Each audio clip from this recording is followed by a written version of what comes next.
Welcome back to Revise and Resubmit, the podcast that takes, those really dense academic papers and makes them surprisingly interesting. I'm Pavlov. And I'm Nikita. Imagine a document, a kind of foundational constitution that's meant to guide trillions, literally trillions of dollars in financial decisions all around the world. Okay. Now picture a war, a decades-long war fought over a single sentence in that document. Not with armies, not really with lobbyists in the usual sense, but a battle over the very soul of accounting. Should it look backward? Stewardship, detailing how management handled things. Right, accountability. Or should it look forward, predicting future cash flows for investors, decision usefulness? The tension is really at the heart of it. And this intense, almost silent war fought inside the world's accounting boardrooms. That's the focus of a really remarkable piece of research we're looking at today. Yeah, it's a fascinating study. So just to be clear, this discussion is a summary based on the actual article, When Living Laws Collide. FA Pouch by Pawn Conceptual Framework Development as a Contested Discursive Space. And it's published in a top-tier journal, Accounting Organizations and Society. That's an FT50 listed journal. So it's undergone rigorous peer review. Absolutely. The authors who did this incredible work are Selina Orthaus-Wall from the University of Cologne, Christoph Pilger, who's affiliated with the University of Passau, the Norwegian School of Economics, and Universität Innsbruck, and Karsten Erb from Heinrich Heine University, Dusseldorf. A really strong team. Definitely. We really encourage you, whether or not you subscribe here, please make time to read the full paper. It's thoughtfully crafted, rigorously peer-reviewed. The link's in the show notes. It's well worth the read. For you, especially if you're maybe starting your own academic research journey, this study offers just a perfect roadmap. Our goal today is to walk you through the core theory, the unique data, the surprising findings. And we'll keep the explanation simple, try to avoid the jargon as much as possible. Okay, let's set the stage then. Who are the main players in this story? Well, you've got two central actors. There's the Financial Accounting Standards Board, or FASB, they set the standards in the US. And then the International Accounting Standards Board, the IASB, which sets global standards. They're both independent, private organizations, and they've really defined financial reporting since, the 1970s. And the document at the center of the storm is their conceptual framework, the CF. Exactly, the CF. It's sometimes called the Laws for Lawmaking. It's basically a set of conceptual guidelines. Why have it at all? Well, the idea is to signal that the standard setters' decisions are based on sound theory, not just politics. It boosts their legitimacy, helps reduce political interference, or at least that's the aim. Okay, so why did this conceptual document cause decades of fighting? The authors use a really interesting lens here, legal pluralism. Yeah, it's a great framework for this. For anyone new to this kind of theory, it basically says that law isn't just the official binding stuff from the government, what we might call hard law. Okay. Law actually comes from multiple sources. Think about it like this. Hard law is like the official speed limit sign on the road. Right, the one you get a ticket for braking. Exactly. But legal pluralism brings in two other kinds of law relevant here. First, there's living law. Living law. What's that like in your road analogy? Living law is like the unwritten rules, the customs of the drivers on that specific road. Yeah. Maybe the sign says 45, but the actual custom, the living law, is that everyone drives 55. Okay. It's what people do, the tradition. Precisely. It arises from the social practices of a community, like, say, the accounting profession. The second type is soft law. Soft law. These are things like guidelines, declarations, policy statements developed by private groups. Like the conceptual framework itself, actually. It's a formal guide, but it's not necessarily state law. Got it. Oh. So in accounting, the traditional living law, the deep-rooted custom, that's stewardship. That's the one. It's this historical idea that accounting is about management being accountable for the resources they're entrusted with, making sure the money wasn't stolen, keeping track of things. Protecting the assets. Right. And some argue this idea goes back maybe 10,000 years to early record keeping. It's deeply ingrained. 10,000 years. That's quite a tradition to challenge. It is. And the standard setters, FASB and IASB, they tried to introduce a new living law, their own concept, decision usefulness. Which is the forward-looking part we mentioned. Exactly. Yeah. It came more from academic thinking, especially after World War II. It's focused on giving investors and creditors information to help them predict future cash flows, make investment decisions. It shifts the focus from accountability really towards valuation. And that's the core conflict. The FASB and IASB used this conceptual framework, the CF, to sort of carve out their own identity as independent experts, separate from the everyday accounting profession. Yeah, they wanted to establish decision usefulness as their new living law, their guiding principle. It distinguished them from the profession's much older tradition of stewardship. They were trying to define themselves and the future of accounting. Right. Architects of the future, not just keepers of the past. That sets up the dynamics really well. Okay, so how did the researchers actually study this? What was their method? Their main question was something like, how did this new living law get created and contested over time within the CF development? They looked at the standard setter's own process, the due process.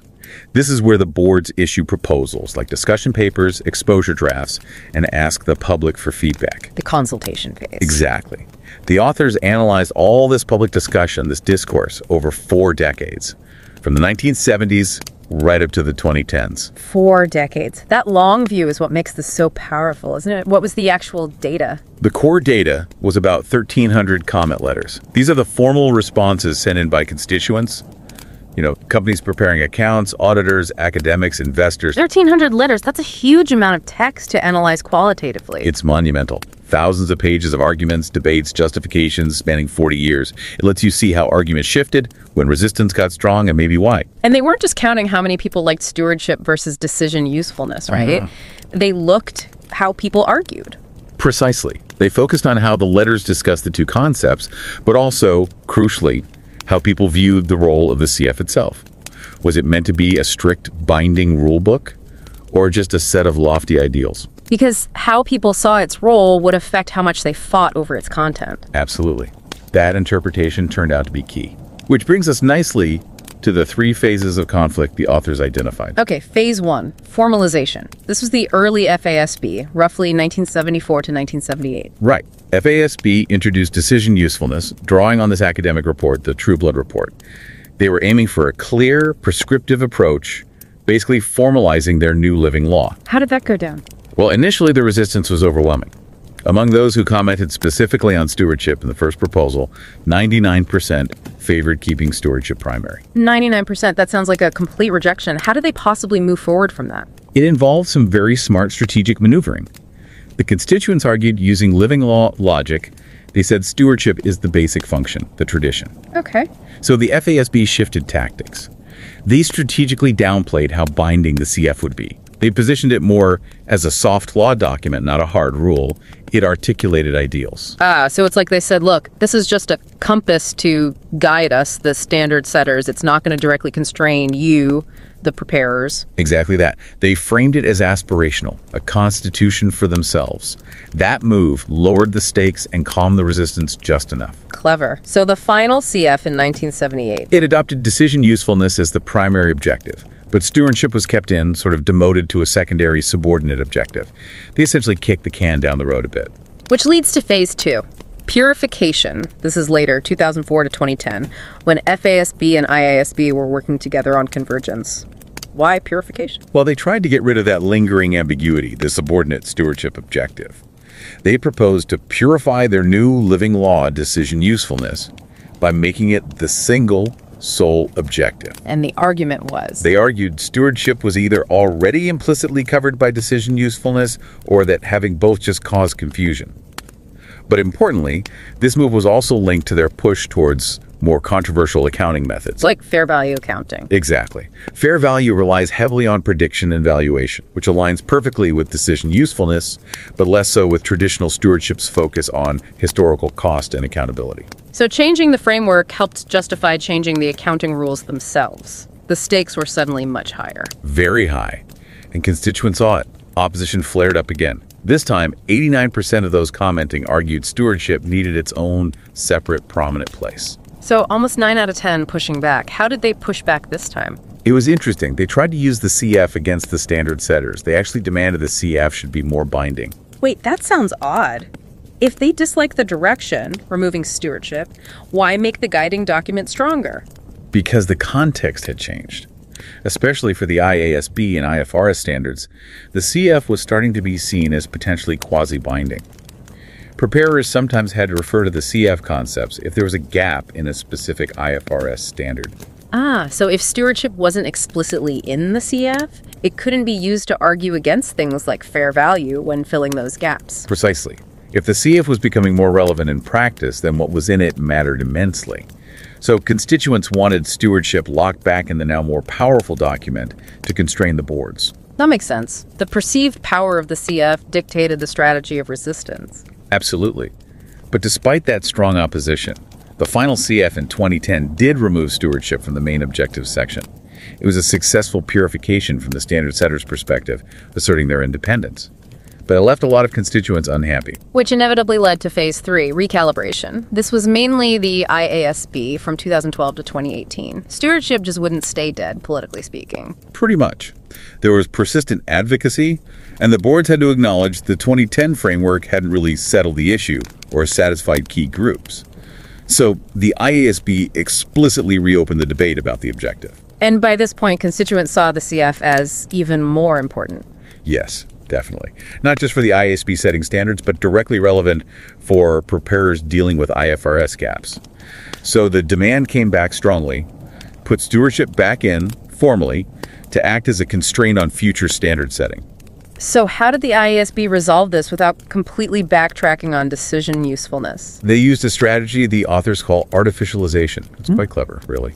They symbolically put the word stewardship back into the main text of the CF in 2018. Symbolically. Well, yes. Yeah. They brought the term back, but they redefined it. Instead of being a separate objective about safeguarding resources, they framed stewardship as part of the decision usefulness objective. Information about stewardship was useful because it helped predict future cash flows. So they co-opted the term, gave a nod to tradition, but kept the modern focus intact. Exactly. It was a way to accommodate the persistent demands rooted in the traditional living law, making the board seem responsive, without actually giving up the primacy of their new living law, decision usefulness. It secured legitimacy. A masterful political compromise, really. Okay, let's step back. What does all this mean for someone listening, maybe thinking about their own research? I think this study is just a fantastic illustration of how even the most abstract foundational documents, these laws for lawmaking, are battlegrounds. They are sites of intense, long-running political negotiation within professional communities. And the method here, analyzing those comment letters over decades, shows how you can trace these battles. Absolutely. It reveals this constant balancing act the standard setters have to perform. They need independence as technical experts, which they assert through concepts like decision usefulness. But they also need legitimacy, which means staying connected to the profession's traditions, like stewardship. There seem to be a couple of really key takeaways about how regulation works in practice. I agree. First, that due process, the public consultation system the standard setters created, it actually became a tool for the constituents to use. It was the formal channel they used to push back, to discipline the boards, to force compromise. The tool could be turned back on its creators. In a way, yes. And second, that link between perceived power and resistance is crucial. How much people fought against decision usefulness depended directly on how binding they thought the CF was going to be. When it was just ideals, okay, maybe less worry. But when it starts to feel like it had real teeth, especially for IFRS, then the resistance spiked because the practical consequences were suddenly very real and immediate. That dynamic is so important. Which brings us to a final thought, something to mull over. Yeah, think about this. The new concept, decision usefulness, arguably found stability partly because it was quite abstract and vague.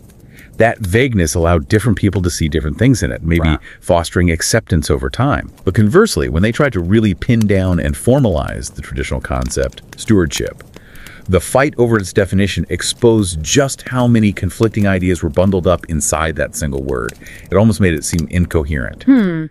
So the provocative question is, what other deeply held, sort of unspoken traditions, maybe in accounting or other professions, might actually shatter or seem contradictory if we tried to force them into a single, explicit, formalized definition? Exactly.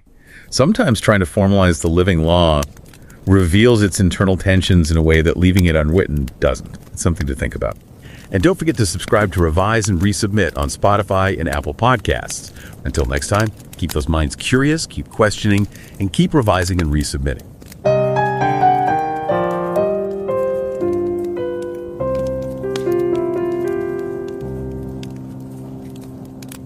Revise and রিসাবমিটে স্বাগতম। আমি Pavlov. আর আমি নিকিতা। ভাবুন তো, এই যে accounting, যেটা মানে বাইরে থেকে শুনতে বেশ নিরস, নিয়মকানুন সর্বস্ব মানে হয়, তার পিছনেও থাকতে পারে দীর্ঘদিনের একটা টানাপোড়েন। হ্যাঁ, ঠিকই ধরেছেন। যেখানে দুটো বেশ শক্তিশালী ধারণা, দুটো আলাদা দর্শন প্রায় 50 বছর ধরে লড়ছে নিজেদের শ্রেষ্ঠত্ব প্রমাণের জন্য আর কি। 50 বছর? একদিকে বাজারের যে চাহিদা সেটা পূরণ করার একটা তাগিদ, আর অন্যদিকে ব্যবস্থাপনার স্বচ্ছতা, মানে ম্যানেজমেন্ট কতটা অ্যাকাউন্টেবল সেই দায়বদ্ধতা নিশ্চিত করার একটা চিরায়ত প্রথা। তো এই লড়াইয়ে শেষ পর্যন্ত কারা জেতে? কিভাবে তৈরি হয় এই নিয়মগুলো? বেশ ইন্টারেস্টিং কিন্তু। ঠিক এই প্রশ্নগুলোরই গভীরে যাওয়ার চেষ্টা করেছে একটা অসাধারণ, মানে খুবই চমৎকার গবেষণাপত্র। আজকের আলোচনাটা মূলত এই গবেষণাপত্রটি থেকেই পাওয়া কিছু গুরুত্বপূর্ণ পর্যবেক্ষণের একটা সারসংক্ষেপ বলা যেতে পারে। আচ্ছা, পেপারটার নাম বলছিলেন? হ্যাঁ, পেপারটির শিরোনাম হলো When Living Laws Collide, FASB-ASB Conceptual Framework, Development as a Contested Discursive Space। বাহ, বেশ ভারী নাম। বাংলায় মানে করলে কি দাঁড়ায়? বাংলায় ভাবলে অনেকটা এরকম দাঁড়ায়, যখন জীবন্ত আইনের সংঘর্ষ হয়। FASB-SASB কনসেপচুয়াল ফ্রেমওয়ার্ক তৈরি একটি বিতর্কিত আলোচনার ক্ষেত্র হিসেবে, মানে যেখানে বিভিন্ন মতামত বা দৃষ্টিভঙ্গির মধ্যে একটা লড়াই চলছে। ইন্টারেস্টিং। আর এটা তো বলছিলেন যে খুব উঁচু সারির জার্নালে প্রকাশিত? হ্যাঁ হ্যাঁ, এই গবেষণাপত্রটি প্রকাশিত হয়েছে অ্যাকাউন্টিং গবেষণার জগতে অত্যন্ত পরিচিত আর সম্মানীয় একটা জার্নালে, অ্যাকাউন্টিং অর্গানাইজেশনস অ্যান্ড সোসাইটি। ও, এটা তো ফিনান্সিয়াল টাইমস স্বীকৃত সেরা 50টি জার্নালের, মানে FT50 লিস্টেড জার্নালগুলোর একটা, তাই না? একদম ঠিক, যা এর মান এবং একাডেমিক গুরুত্বটা বেশ ভালোভাবে বুঝিয়ে দেয়। আর এর লেখকদের পরিচয়টাও একটু শুনি। অবশ্যই। এর লেখকেরা হলেন জার্মানির কোলোন বিশ্ববিদ্যালয়ের সেলিনা অর্থাহাউস ভ্যাল, আরেকজন হলেন ক্রিস্টফ পেলগার, তিনি জার্মানির পাসাও বিশ্ববিদ্যালয়ে, নরওয়ের নরওয়েজিয়ান স্কুল অফ ইকোনমিক্স এবং অস্ট্রিয়ার ইনসুকব্রুক বিশ্ববিদ্যালয়ের সাথে যুক্ত। মানে বেশ কয়েকটি প্রতিষ্ঠানের সাথে। হ্যাঁ, এবং তৃতীয়জন হলেন জার্মানির হাইনরিখ হাইনে বিশ্ববিদ্যালয়ে ডুসেলডর্ফের কার্স্টেন আরব। তিনজনই তাদের নিজ নিজ গবেষণা ক্ষেত্রে খুব অভিজ্ঞ এবং পরিচিত নাম। বেশ, যারা আমাদের এই আলোচনাটা শুনছেন তাদের কাছে একটা অনুরোধ রাখব, আপনারা সাবস্ক্রাইব করুন বা না করুন, এই যে চমৎকার গবেষণাপত্রটার কথা আমরা বলছি, এটা খুব যত্ন নিয়ে লেখা আর কঠোরভাবে পিয়ার রিভিউ হওয়া, মানে বিশেষজ্ঞরা এটা ভালোভাবে দেখে অনুমোদন করেছেন। তো অনুরোধ করব সময় করে মূল গবেষণাপত্রটা একবার পড়ে দেখতে। হ্যাঁ, লিঙ্কটা আমরা শো নোটসে দিয়ে দেব।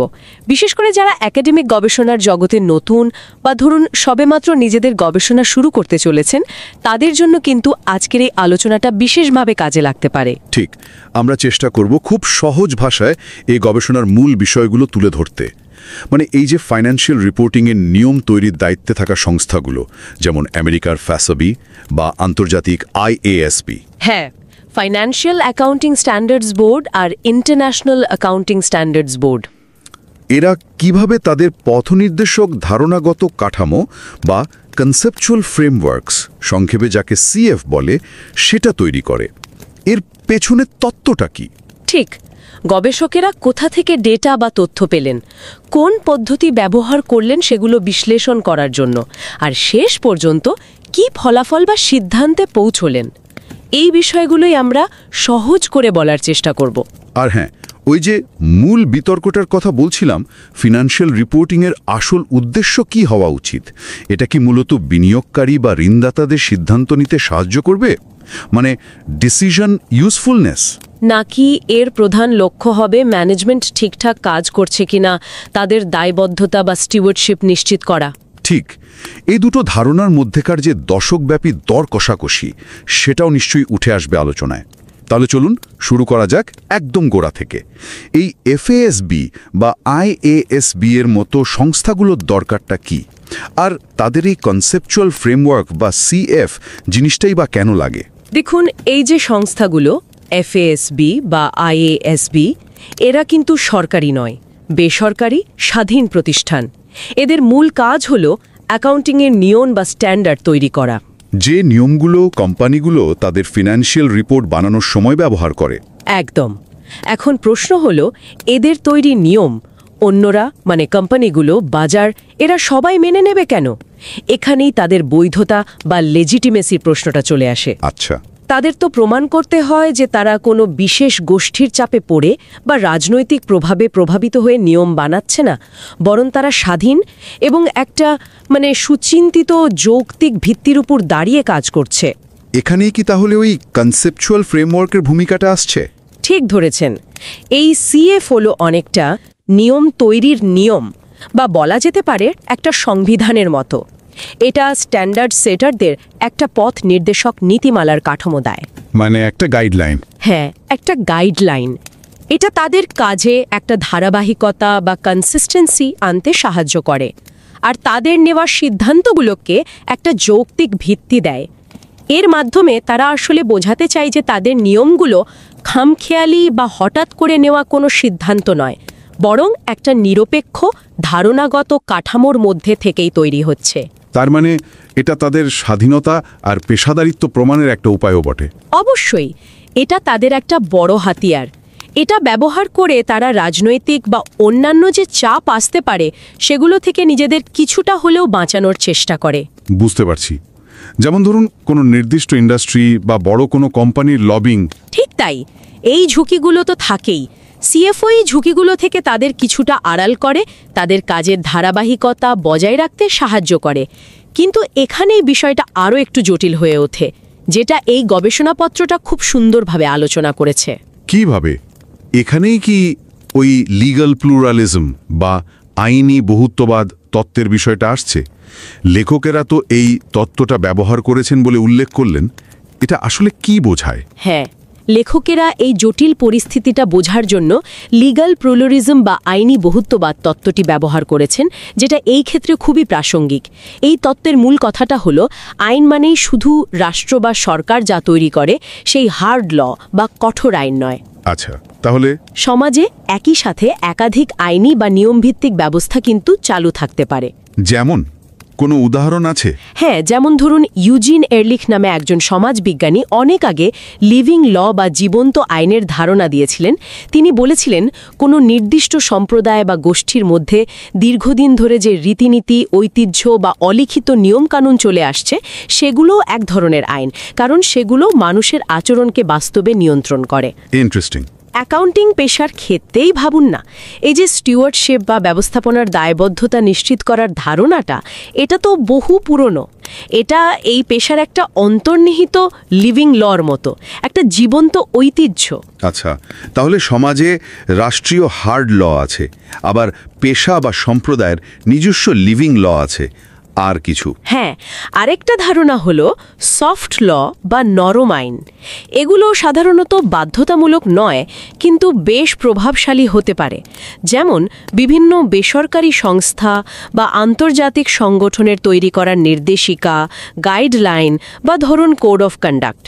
স্ট্যান্ডার্ড সেটারদের তৈরি এই কনসেপচুয়াল ফ্রেমওয়ার্ক সিএফ হলো এই সফট লর একটা চমৎকার উদাহরণ। তাহলে এই তত্ত্বের নিরিখে গবেষণার মূল যুক্তিটা কি দাঁড়াচ্ছে? স্ট্যান্ডার্ড সেটাররা সিএফ তৈরি করছে, যেটা একটা সফট ল। এর সাথে ওই লিভিং লর সম্পর্কটা কি?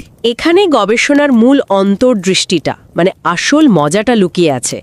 লেখকদের যুক্তি হলো, স্ট্যান্ডার্ড সেটাররা এফএএসবি বা আইএএসবি, তারা এই সফট ল অর্থাৎ সিএফ ব্যবহার করছে তাদের নিজেদের একটা নতুন লিভিং ল তৈরি এবং প্রতিষ্ঠা করার জন্য। একটা নতুন লিভিং ল, সেটা কি? এই নতুন লিভিং ল হলো ডিসিশন ইউজফুলনেস বা সিদ্ধান্ত গ্রহণে উপযোগিতার ধারণা, যেটা মূলত একাডেমিক জগৎ এবং বিনিয়োগকারীদের দৃষ্টিকোণ থেকে বেশি উঠে এসেছে। এই নতুন ধারণাটা আবার অ্যাকাউন্টিং পেশার মধ্যেকার যে ঐতিহ্যবাহী পুরনো লিভিং ল অর্থাৎ স্টিওয়ার্ডশিপ বা দায়বদ্ধতার ধারণা, তার সাথে সরাসরি একটা সংঘর্ষে বা কনফ্লিক্টে লিপ্ত হচ্ছে। তার মানে সিএফ তৈরির পুরো প্রক্রিয়াটাই হলো এই দুই ধরনের লিভিং লয়ের সংঘর্ষের একটা ক্ষেত্র বা ব্যাটল গ্রাউন্ড। একদম। আর সিএফ নিজে হচ্ছে সেই লড়াইয়ের একটা অস্ত্র বা হাতিয়ার, আবার লড়াইয়ের ময়দানও বটে। বাহ, তত্ত্বটাকে কিন্তু খুব কার্যকরভাবে ব্যবহার করা হয়েছে সমস্যাটা ব্যাখ্যা করার জন্য। এটা সত্যি নতুন গবেষকদের জন্য একটা ভালো উদাহরণ যে কিভাবে একটা থিওরি বাস্তব ঘটনা বিশ্লেষণে সাহায্য করতে পারে।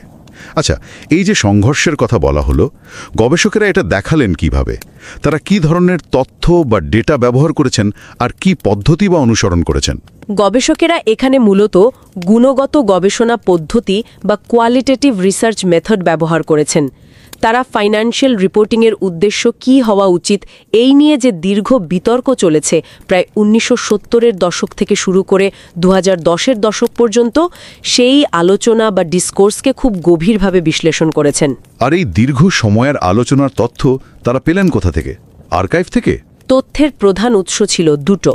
প্রথমত, স্ট্যান্ডার্ড সেটারদের নিজেদের প্রকাশিত বিভিন্ন সময়ের নথি, যেমন discussion memorandum, DM, tentative conclusions, TC, discussion paper, DP, exposure draft, ED ইত্যাদি। এগুলোতে তারা তাদের প্রস্তাবনাগুলো তুলে ধরেছিল। আচ্ছা, আর দ্বিতীয় উৎস? আর দ্বিতীয় এবং সবচেয়ে গুরুত্বপূর্ণ উৎস হল এই প্রস্তাবনাগুলোর ওপর বিভিন্ন অংশীজন বা স্টেক হোল্ডারদের পাঠানো মতামত বা কমেন্ট লেটার্স বা সিএলএস। অংশীজন বলতে এখানে কাদের বোঝানো হচ্ছে? আর এই কমেন্ট লেটারগুলো কেন এত গুরুত্বপূর্ণ ডেটা হিসেবে কাজ করলো? অংশীজন বলতে এখানে ফাইন্যান্সিয়াল স্টেটমেন্ট যারা তৈরি করে, মানে কোম্পানিগুলো, যারা নিরীক্ষা করে, মানে অডিটর, যারা ব্যবহার করে, যেমন বিনিয়োগকারী, ঋণদাতা, এছাড়াও একাডেমিক্স, পেশাজীবী সংগঠন, মানে যাদের স্বার্থ জড়িত, তারাই। গবেষকেরা প্রায় 1300-র মতো এমন কমেন্ট লেটার বিশ্লেষণ করেছেন। 1300? অনেক তো। হ্যাঁ, বেশ বড় ডেটা সেট। আর এই লেটারগুলো এত গুরুত্বপূর্ণ কারণ এগুলোর মধ্যেই কিন্তু আসল বিতর্কটা, আসল যুক্তি, দর কষাকষি, মতের অমিল সব ধরা পড়ে। স্ট্যান্ডার্ড সেটাররা কি প্রস্তাব করছে আর বিভিন্ন গোষ্ঠী তাতে কেন সায় দিচ্ছে বা কেন বিরোধিতা করছে, তাদের আসল উদ্দেশ্যটা কি, এই পুরো ডাইনামিক বা গতিশীলতা বোঝার জন্য এই কমেন্ট লেটারগুলো এক কথায় অমূল্য ডেটা। মানে অনেকটা পাবলিক কনসালটেশনের মতো। অনেকটা তাই। গবেষকেরা এই চিঠিগুলো অত্যন্ত মনোযোগ দিয়ে পড়েছেন, সেগুলোর মধ্যেকার মূল বিষয়বস্তু বা থিমগুলো চিহ্নিত করেছেন, আর সময়ের সাথে সাথে এই বিতর্ক কিভাবে একটু একটু করে রূপ বদলেছে সেটাও খুঁজে বের করার চেষ্টা করেছেন। দারুণ একটা পদ্ধতি, অনেকটা গোয়েন্দা গল্পের মতো সূত্র খুঁজে বের করা আর কি। বেশ, তাহলে এবার আসা যাক সেই ফলাফলের দিকে। এই যে দীর্ঘ কয়েক দশক ধরে চলা বিতর্ক, এর মূল ঘটনাগুলো কি ছিল? গবেষণায় তো 3টে পর্যায়ের কথা বলা হয়েছে, তাই না? হ্যাঁ, 3টে প্রধান পর্যায়। প্রথমটা হলো 1970 দশকে এফএএসবি যখন প্রথম সিএফ তৈরি করে, যাকে বলা হচ্ছে আনুষ্ঠানিকীকরণ বা ফর্মালাইজেশন পর্ব। আচ্ছা। দ্বিতীয়টা হলো 2000 দশকে যখন এফএএসবি আর আইএসএসবি একসাথে কাজ করে সিএফকে সংশোধন আর একীভূত করার চেষ্টা করে, যাকে বলা হচ্ছে পরিশোধন বা পিউরিফিকেশন পর্ব। আর তৃতীয়টা হলো 2010 দশকে যখন আইএসএসবি একাই আবার সিএফ পর্যালোচনা করে, যাকে বলা হচ্ছে পুনর্নির্ধারণ বা রিক্যালিব্রেশন পর্ব। বেশ, তাহলে প্রথম পর্যায়টা দিয়ে শুরু করি। 1970 দশক, এফএসবি এর আনুষ্ঠানিকরণ। তখন কি ঘটেছিল এই দুই লিভিং লর লড়াইয়ে? আচ্ছা, প্রথম পর্যায়টা দেখি। 1970 দশক। এফএসবি তখন তুলনামূলকভাবে একটা নতুন সংস্থা। তারা নিজেদের একটা স্বাধীন বিশেষজ্ঞ সংস্থা হিসেবে প্রতিষ্ঠা করতে চাইছে। মানে অ্যাকাউন্টিং পেশার ওপর থেকে পুরনো দিনে যারা প্রভাবশালী ছিল তাদের নিয়ন্ত্রণটা একটু কমাতে চাইছে, নিজেদের জায়গা তৈরি করতে চাইছে আর কি। ঠিক তাই তারা ডিসিশন ইউজফুলনেস ধারণাটাকে বেশ জোরে সোরে সামনে নিয়ে এলো। এই ধারণাটা তখন একাডেমিক মহলে বেশ জনপ্রিয় হচ্ছিল, যেখানে মূল ফোকাস ছিল বিনিয়োগকারী এবং ঋণদাতাদের সিদ্ধান্ত গ্রহণে সাহায্য করা, বিশেষ করে ভবিষ্যৎ ক্যাশ ফ্লো অনুমান করার জন্য প্রয়োজনীয় তথ্য জোগানো। এফএসবি ভাবল এই নতুন মডার্ন ধারণার উপর ভিত্তি করে সিএফ তৈরি করলে তাদের আধুনিকতা এবং স্বাধীনতা দুটোই প্রতিষ্ঠা পাবে। কিন্তু যারা পুরনো স্টিওয়ার্ডশিপ বা দায়বদ্ধতা ধারণায় বিশ্বাসী ছিল, মানে ধরুন প্র্যাকটিসিং অ্যাকাউন্ট্যান্ট বা কর্পোরেট জগৎ, তারা কি এটা সহজে মেনে নিলেন? না, একেবারেই না। ওখান থেকেই তো সংঘাতটা শুরু হলো। বিশেষ করে প্র্যাকটিসিং অ্যাকাউন্ট্যান্ট এবং কর্পোরেট জগৎ থেকে বেশ জোরালো প্রতিরোধ এলো। তারা তাদের ঐতিহ্যবাহী লিভিং ল অর্থাৎ স্টুয়ার্ডশিপ বা ব্যবস্থাপনার জবাবদিহিতার উপর জোর দেওয়ার জন্য চাপ সৃষ্টি করল। তাদের আপত্তির কারণটা কি ছিল? তাদের মূল ভয়টা ছিল এই ডিসিশন ইউজফুলনেস বড্ড বেশি অস্পষ্ট একটা ধারণা। এর ফলে হয়তো কারেন্ট ভ্যালু অ্যাকাউন্টিংয়ের মতো একটু ঝুঁকিপূর্ণ জিনিসে প্রচলন বেড়ে যাবে, যেটা কিনা ব্যবস্থাপনার পারফরমেন্স মূল্যায়ন করা বা তারা কোম্পানির সম্পদ ঠিকমতো রক্ষা করছে কিনা, মানে স্টুয়ার্ডশিপ ফাংশন, সেটা মূল্যায়ন করা কঠিন করে তুলবে। মানে রিপোর্ট হয়তো শেয়ার কেনাবেচার তথ্য দেবে ভালো, কিন্তু পরিচালকরা দায়িত্ব পালন করছেন কিনা সেটা বোঝা মুশকিল হবে। তাহলে এফএসবি কি করলো এই চাপের মুখে? দুটো ধারণার মধ্যে একটা বেছে নিল না, তারা শেষ পর্যন্ত একটা আপসের রাস্তায় হাঁটল। 1978 সালে যে চূড়ান্ত সিএফ প্রকাশিত হলো, তাতে ডিসিশন ইউজফুলনেসকে প্রাথমিক উদ্দেশ্য হিসেবে ঘোষণা করা হলো ঠিকই, কিন্তু স্টিওয়ার্ডশিপকেও একেবারে বাদ দেওয়া হলো না। তাকে একটা দ্বিতীয় বা অধস্তন সাবঅর্ডিনেট ভূমিকা দেওয়া হলো, মানে একটা মাঝামাঝি পথ। হ্যাঁ, কিন্তু পুরো বিষয়টা একটু ধোঁয়াশাপূর্ণ বা অ্যাম্বিগুয়াস রাখা হলো। এমনকি সিএফ আসলে কতটা বাধ্যতামূলক হবে সেটা নিয়েও কিন্তু বিতর্ক রয়ে গেল। তবে মজার বিষয় হলো, লেখকরা বলছেন এই অস্পষ্টতাটাই হয়তো ডিসিশন ইউজফুলনেসকে টিকে থাকতে সাহায্য করেছিল। কারণ এর ফলে বিভিন্ন পক্ষ নিজেদের মতো করে ব্যাখ্যা করার সুযোগ পেয়েছিল। একদম। আবার সরকারের সম্ভাব্য হস্তক্ষেপের একটা ভয়ও ছিল, সেটাও এফএএসবিকে একটা আপসমূলক অবস্থান নিতে কিছুটা হলেও বাধ্য করেছিল। বেশ জটিল একটা শুরু হলো তাহলে। এরপর এলো দ্বিতীয় পর্যায়, 2000 দশক।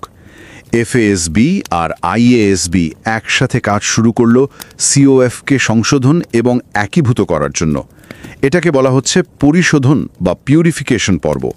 এখানে কি হলো, স্ট্যান্ডার্ড সেটাররা কি তাদের ওই নতুন লিভিং ল মানে ডিসিশন ইউজফুলনেসকে আরও শক্তিশালী করার চেষ্টা করলো? ঠিক ধরেছেন। এই সময়ে দুটো বড় ঘটনা ঘটছিল। এক, ফেয়ার ভ্যালু অ্যাকাউন্টিংয়ের ব্যবহার বাড়ছিল, আর দুই, গ্লোবালাইজেশনের কারণে অ্যাকাউন্টিং স্ট্যান্ডার্ডের কনভার্জেন্স বা বিশ্বব্যাপী একীকরণের একটা বিরাট চাপ ছিল।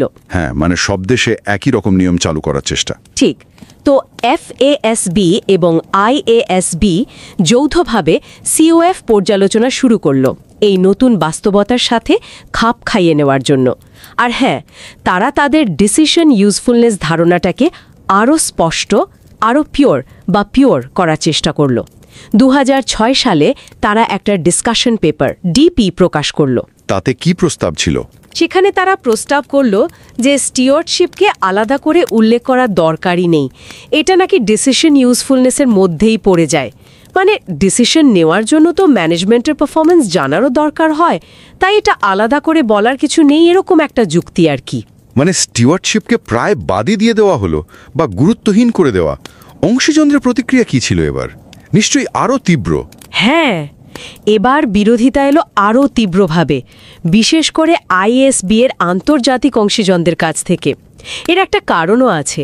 অনেক দেশের কোম্পানি যারা আইএফআরএস ব্যবহার করে, তাদের কাছে সিএফ এর গুরুত্ব এফএএসবি এর আমেরিকান অংশীজনদের চেয়ে একটু বেশি। কেন? কারণ আইএফআরএস স্ট্যান্ডার্ডে যদি কোনো নির্দিষ্ট বিষয়ে স্পষ্ট নিয়ম না থাকে, তখন কোম্পানিগুলোকে কিন্তু সিএফ অনুসরণ করতে হয় তাদের অ্যাকাউন্টিং পলিসি ঠিক করার জন্য। তাই স্টিওয়ার্ডশিপ বাদ দেওয়ার প্রস্তাবকে তারা দেখল স্ট্যান্ডার্ড সেটারদের ক্ষমতা বৃদ্ধি আর ঐতিহ্যবাহী দায়বদ্ধতার ধারণাকে খর্ব করার একটা প্রচেষ্টা হিসাবে। তার মানে এটা শুধু ধারণাগত পার্থক্য ছিল না, কিছুটা ক্ষমতার লড়াইও ছিল। অবশ্যই।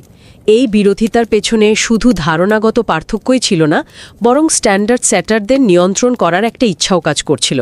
আর এই পর্যায়ে এটাও খুব স্পষ্ট হয়ে গেল যে স্টিওয়ার্ডশিপ শব্দটা ব্যবহার করলেও বিভিন্ন লোকের দ্বারা আসলে ভিন্ন ভিন্ন জিনিস বোঝেন।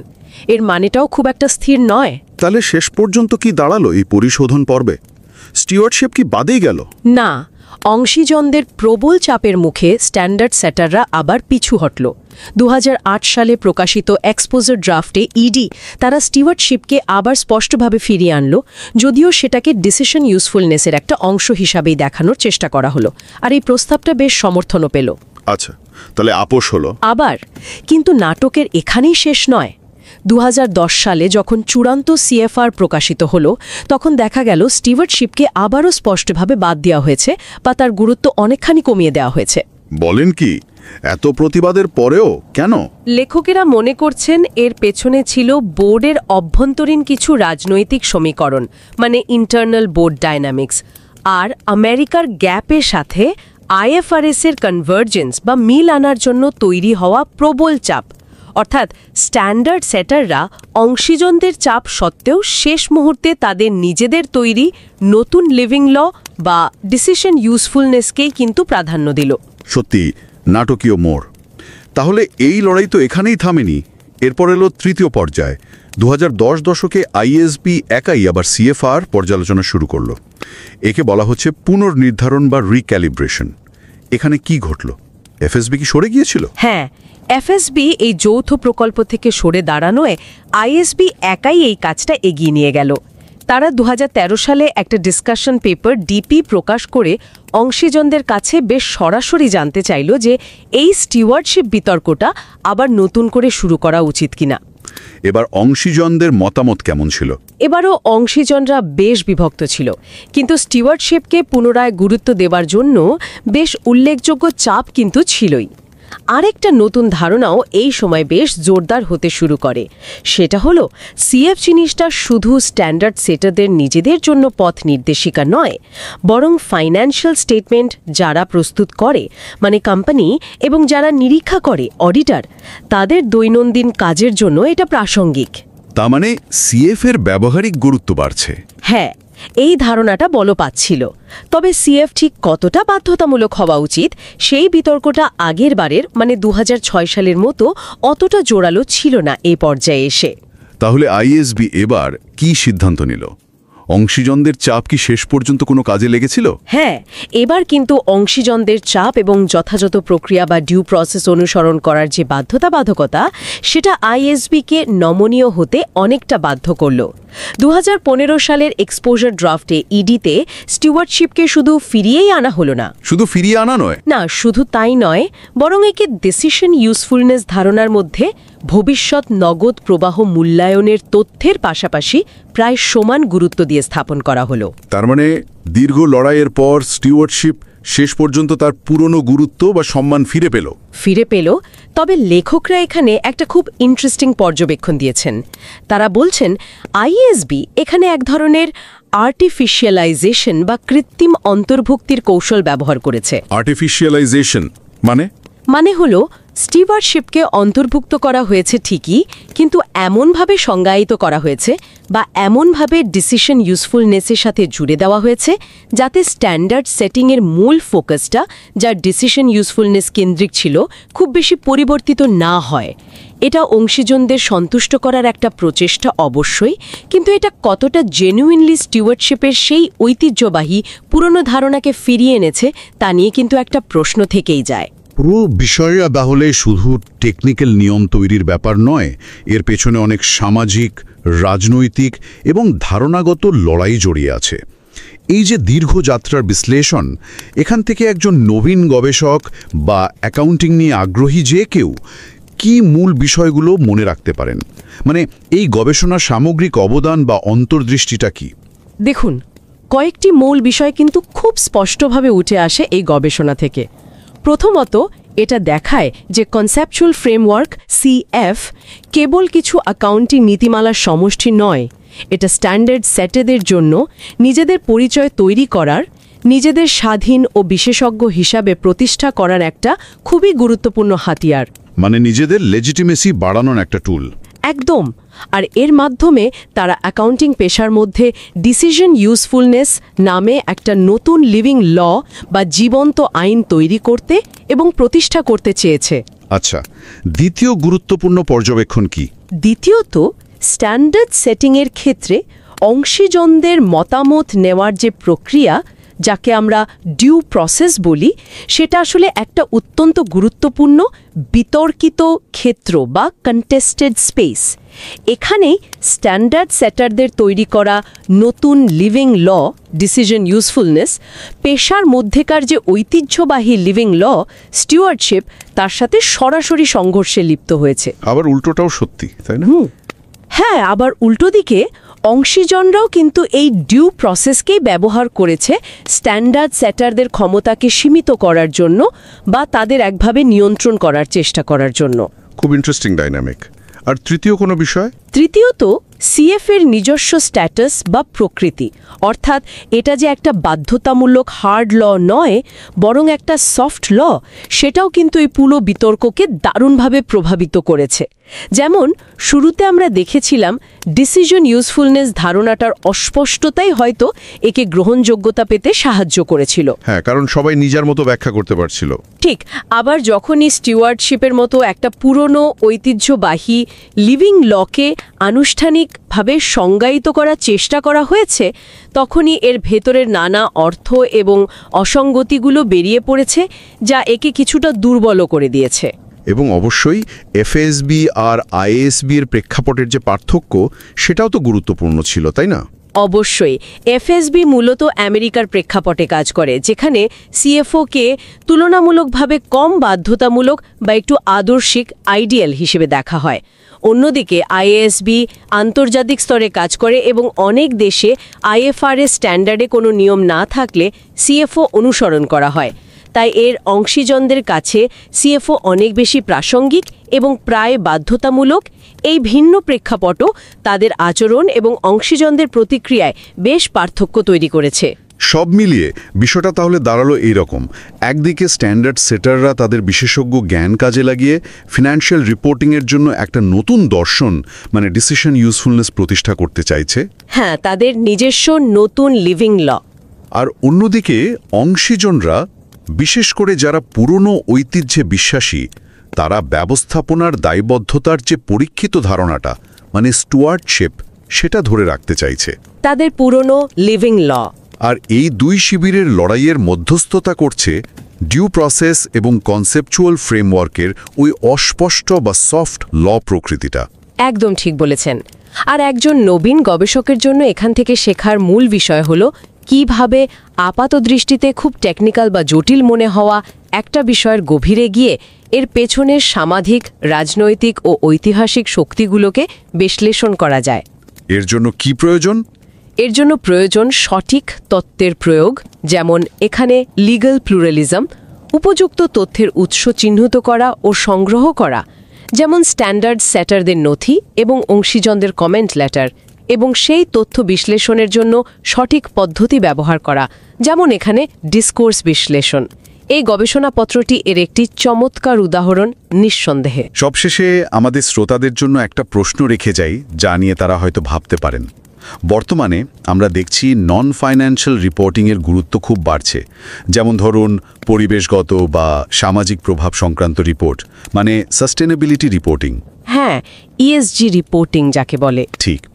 এটা কি এমন একটা নতুন ক্ষেত্র তৈরি করছে যেখানে ওই পুরনো স্টিওয়ার্ডশিপ বা দায়বদ্ধতার ধারণাটি আরও শক্তিশালীভাবে, আরও স্পষ্টভাবে ফিরে আসার সুযোগ পাবে, এবং সেটা কি শেষ পর্যন্ত ফাইন্যান্সিয়াল রিপোর্টিংয়ের মূল উদ্দেশ্যকে প্রভাবিত করবে? অথবা অন্য দিক থেকেও ভাবা যেতে পারে, ফাইন্যান্সিয়াল ডেটা বিশ্লেষণে যেভাবে প্রযুক্তি, বিশেষ করে আর্টিফিশিয়াল ইন্টেলিজেন্স বা কৃত্রিম বুদ্ধিমত্তার ব্যবহার বাড়ছে। হ্যাঁ, এআই আর মেশিন লার্নিং তো আসছেই। সেটা কি ভবিষ্যতের তথ্যের চাহিদাটাকেই বদলে দেবে? হয়তো এআই ডিসিশন ইউজফুলনেসের জন্য প্রয়োজনীয় প্যাটার্ন বা পূর্বাভাস অনেক ভালোভাবেই দিতে পারবে, কিন্তু স্টুয়ার্ডশিপ বা ব্যবস্থাপনার গুণগত মান বিচারের জন্য কি মানুষের বিচারবুদ্ধি বা জাজমেন্টটাই বেশি দরকার হবে? এই দুই ধরনের তথ্যের চাহিদার ভারসাম্য ভবিষ্যতে কেমন হতে পারে? এগুলো খুবই ইন্টারেস্টিং প্রশ্ন কিন্তু। অবশ্যই, এবং এগুলো নিয়ে নিশ্চয়ই আরও অনেক গবেষণা হবে, আলোচনা হবে। হ্যাঁ, আরও অনেক আলোচনার সুযোগ রয়েছে। দারুণ কিছু প্রশ্ন। আজকের মতো তাহলে এখানেই শেষ করি। আশা করি অ্যাকাউন্টিং স্ট্যান্ডার্ড তৈরির পেছনের এই জটিল কিন্তু খুবই আকর্ষণীয় জগতের আলোচনা আপনাদের ভালো লেগেছে এবং কিছুটা হলেও ভাবনার খোরাক জুগিয়েছে।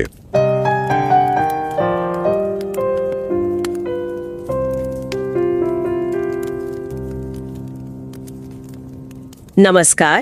रिवाइज एंड रीसबमिट में आपका स्वागत है। मैं हूं पावलोव और मैं हूं निकिता।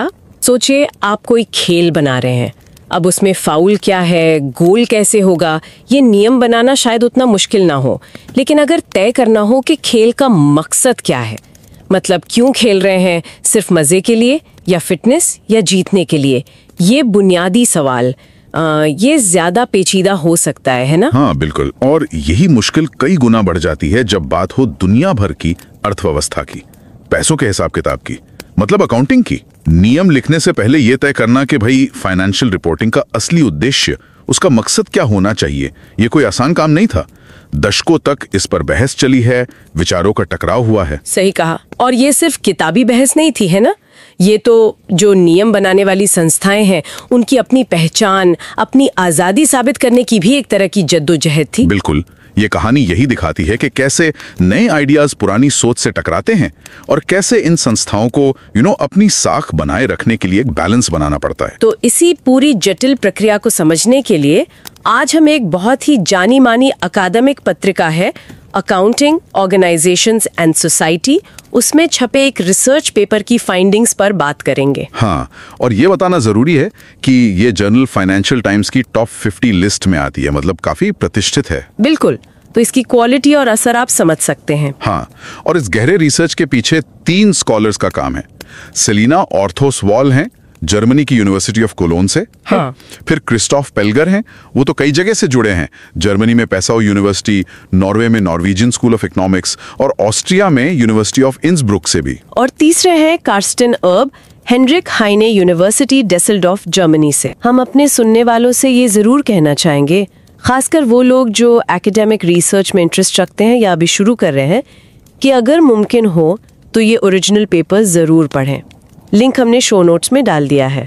ये पेपर दिखाता है कि कैसे इतने कॉम्प्लेक्स टॉपिक पर थियोरी डेवलप की जाती है, जैसे यहाँ कि ये नियम बनाने वाली संस्थाएं अपनी पहचान कैसे बनाती हैं। हाँ, और ये भी कि कैसे इतने सालों का डेटा, मतलब 1970 से लेकर 2010 तक का, उसे इकट्ठा करके एनालाइज किया जाता है। लेखकों ने ऑफिशियल डॉक्यूमेंट्स देखे, जैसे डिस्कशन पेपर्स, प्रपोजल्स वगैरह, और साथ ही करीब 1300 कमेंट लेटर्स। ओह, 1300 काफी ज्यादा हैं ये तो। हाँ, ये वो फीडबैक था जो कंपनियों, ऑडिटर्स, एकेडमिक्स वगैरह से आया था। तो इससे पता चलता है कि कैसे इस तरह के क्वालिटेटिव डेटा का इस्तेमाल करके एक लंबी बहस को समझा जा सकता है। और उनकी जो मेथोडोलॉजी है, जिसमें हिस्टोरिकल एनालिसिस है और वो लीगल प्लूरलिज्म वाला नजरिया, वो भी अपने आप में सीखने लायक है। तो चलिए आज इसी रिसर्च पेपर के सहारे समझने की कोशिश करते हैं कि जो अकाउंटिंग के नियम बनाने वाली मेन संस्थाएं हैं, अमेरिका की FSB और इंटरनेशनल लेवल पे IASB, ये इस बुनियादी सवाल से कैसे जूझी कि फाइनेंशियल रिपोर्टिंग का आखिर मकसद क्या हो। और ये कहानी, जैसा आपने कहा, असल में 2 आइडियाज के टकराव की है। एक तरफ है स्टीवर्डशिप, ये पारंपरिक सोच है अकाउंटिंग प्रोफेशन की रगों में बसी हुई, जिसे रिसर्चर्स ने लिविंग लॉ या जीवित कानून कहा है। इसका जोर हिसाबदेही पर है। हिसाबदेही मतलब अकाउंटेबिलिटी। हाँ, बिल्कुल। और दूसरी तरफ है डिसीजन यूजफुलनेस, मतलब निर्णय उपयोगिता। ये एक नया विचार था जो एकेडमिक दुनिया से ज्यादा आया, और नियम बनाने वाले इसे अपना नया जीवित कानून बनाने की कोशिश कर रहे थे। इसका फोकस था इन्वेस्टर्स को फैसले लेने में मदद करने वाली जानकारी देना। दिलचस्प।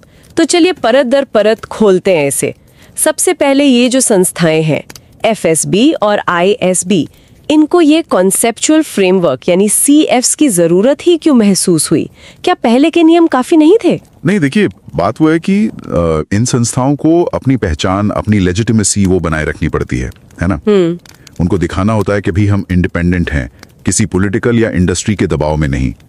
मतलब जो FASB से पहले वाली बॉडी थी अमेरिका में, APB, हाँ, अकाउंटिंग प्रिंसिपल्स बोर्ड। हाँ, तो उस पर यही इल्जाम लगते थे कि वो बहुत स्लो है, शायद इंडस्ट्री का ज्यादा सुनती है।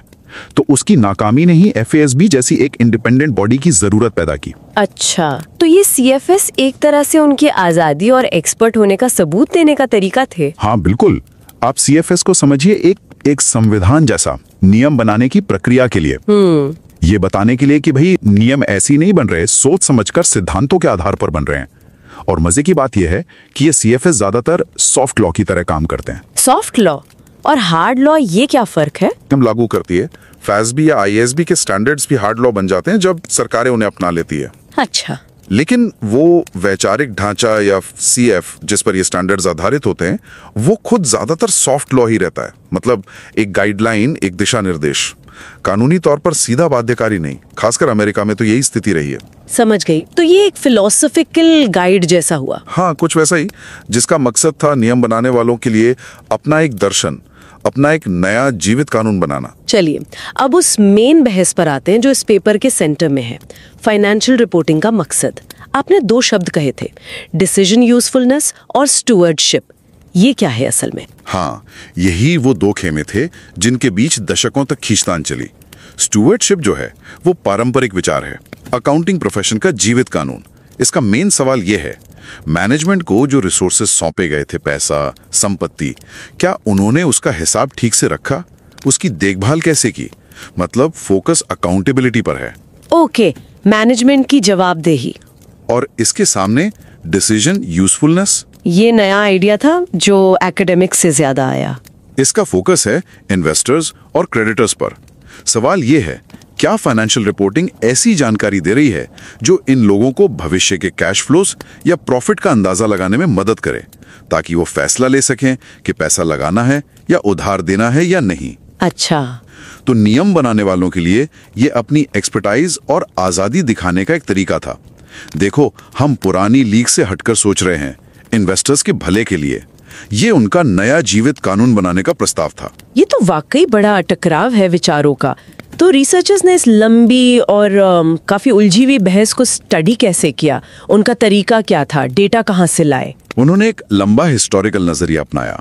70 के दशक से शुरू करके 2010 तक देखा। डेटा के लिए उन्होंने FSB और IASB के सारे ऑफिशियल डॉक्यूमेंट्स खंगाले, जैसे उनके शुरुआती डिस्कशन पेपर्स, फिर ड्राफ्ट रूल्स जिन्हें एक्सपोजर ड्राफ्ट EDs कहते हैं, वगैरह। ये तो हो गया कि नियम बनाने वाले क्या कह रहे थे, लेकिन बाहर की दुनिया का क्या रिएक्शन था, वो कैसे पता चला? हाँ, और वही स्टडी को खास बनाता है। उन्होंने करीब 1300 कमेंट लेटर्स को एनालाइज किया। 1300? हाँ, ये वो चिट्ठियां, वो सुझाव थे जो कंपनियों ने, बड़ी बड़ी ऑडिट फर्म्स ने, एकेडमिक्स ने, इन्वेस्टर ग्रुप्स ने, इन सब ने भेजे थे उन प्रपोजल्स पर। तो रिसर्चर्स ने समय के साथ देखा कि इन दोनों आइडियाज, डिसीजन यूजफुलनेस और स्टुअर्डशिप पर लोगों की राय कैसे बदली, कैसे तर्क दिए गए, कैसे दबाव बनाए गए। ये तो बहुत डिटेल काम हुआ होगा। बिल्कुल, और इसमें वो लीगल प्लूरलिज्म वाली अप्रोच का इस्तेमाल किया। हाँ, ये शब्द थोड़ा भारी लग रहा है। इसका आसान मतलब क्या है? आसान मतलब ये कि ये नजरिया मानता है कि कानून या नियम सिर्फ सरकार ही नहीं बनाती, नियम कई जगह से आ सकते हैं। सरकार के बनाए हार्ड लॉ तो हैं ही, फिर प्रोफेशन या समाज की अपनी जो परंपराएं हैं, मान्यताएं हैं, जीवित कानून, वो भी एक तरह के नियम हैं। और फिर प्राइवेट बॉडीज जैसे FASB-SG जो गाइडलाइंस या स्टैंडर्ड्स बनाती हैं, जो सॉफ्ट लॉ हो सकते हैं। अच्छा, तो ये स्टडी इसी चश्मे से देखती है कि कैसे नियम बनाने वालों का प्रस्तावित नया जीवित कानून डिसीजन यूजफुलनेस और प्रोफेशन का पारंपरिक जीवित कानून स्टीवर्डशिप आपस में मिले, टकराए और एक दूसरे पर असर डाला। ठीक है, तो अब उस कहानी पर चलते हैं जो इस पेपर ने बताई है। इसे 3 फेज में बांटा गया है। पहला फेज 70s में FASB के साथ शुरू हुआ, फॉर्मलाइजेशन या औपचारिकता का दौर। सही। 70 के दशक में FASB नई बनी थी और उन्होंने अपना पहला कॉन्सेप्चुअल फ्रेमवर्क CF बनाने का काम शुरू किया। उन्होंने एकेडमिक्स से प्रभावित होकर डिसीजन यूजफुलनेस को मेन उद्देश्य बताया। अब इस पर रिएक्शन मिला जुलाया। कई लोगों ने कहा कि हाँ भाई, एक थ्योरी का बेस होना अच्छी बात है, लेकिन ये जो डिसीजन यूजफुलनेस का नया एकेडमिक्स का कॉन्सेप्ट था, उससे लोग थोड़े डरे हुए भी थे। डरे हुए किस बात से? डर ये था कि कहीं इसकी वजह से अकाउंटिंग के तौर तरीकों में बड़े बदलाव ना आ जाए। जैसे कहीं ऐसा ना हो जाए कि हर चीज को उसकी आज की मार्केट वैल्यू पर दिखाना पड़े, जिसे करंट वैल्यू अकाउंटिंग कहते हैं। अच्छा, तो फिर जो पुराना विचार था स्टीवर्डशिप, उसका क्या हुआ? उसे बचाने की कोशिशें हुई होंगी? जोरदार कोशिशें हुई। बहुत सारे कमेंट लेटर्स में यही कहा गया कि भाई स्टीवर्डशिप ही फाइनेंशियल रिपोर्टिंग का असली बुनियादी मकसद है। तो इस दबाव को देखते हुए FASB ने एक तरह से बीच का रास्ता निकाला। उन्होंने साफ किया कि देखो, ये CF तो बस एक आइडियल है, सॉफ्ट लॉ है, इससे सीधे नियम नहीं बदल रहे हैं। और उन्होंने स्टीवर्डशिप को डिसीजन यूजफुलनेस के नीचे एक सहायक भूमिका में शामिल कर लिया। इससे क्या हुआ कि नए आइडिया को थोड़ी एक्सेप्टेंस मिल गई, विरोध कुछ कम हुआ। तो पहले फेज का सबक ये था कि नया आइडिया लाने में उसकी थोड़ी अस्पष्टता और फ्रेमवर्क की सॉफ्ट हैसियत ने मदद की। हाँ बिल्कुल, डिसीजन यूजफुलनेस का ठीक मतलब क्या है, ये थोड़ा खुला रखा गया और CF को बाध्यकारी नहीं बताया गया। इससे उसे पैर जमाने में मदद मिली। लेकिन साथ ही ये भी साफ हो गया कि प्रोफेशन का जो ट्रेडिशनल जीवित कानून था, यानी स्टीवर्डशिप, वो बहुत मजबूत था और उसने अपनी जगह नहीं छोड़ी। मतलब वो सफाई करने की कोशिश कर रहे थे। हाँ, आप कह सकते हैं।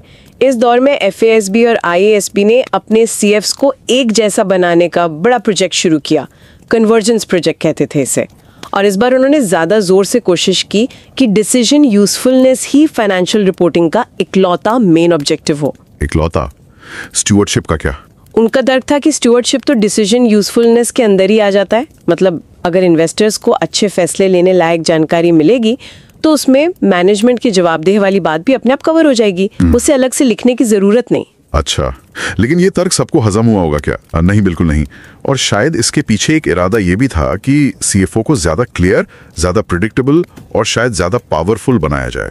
खासकर उस समय फेयर वैल्यू अकाउंटिंग जैसी नई चीजें आ रही थी, तो शायद उन्हें एक मजबूत थ्योरेटिकल बैकिंग देने की भी जरूरत महसूस हो रही थी। लेकिन इस शुद्धिकरण का विरोध तो होना ही था, खासकर स्टीवर्डशिप को किनारे करने का। जबरदस्त विरोध हुआ, खासकर इंटरनेशनल लेवल पे।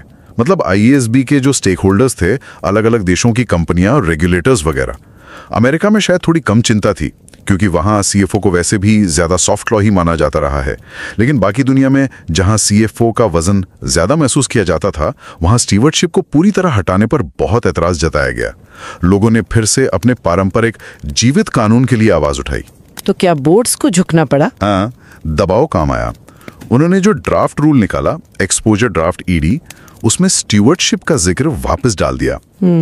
लेकिन कहानी में एक और ट्विस्ट आया। जब 2010 में फाइनल CF रिलीज हुआ तो सब हैरान रह गए। उसमें से स्टीवर्डशिप का साफ साफ जिक्र फिर से गायब था। अरे, ऐसा क्यों?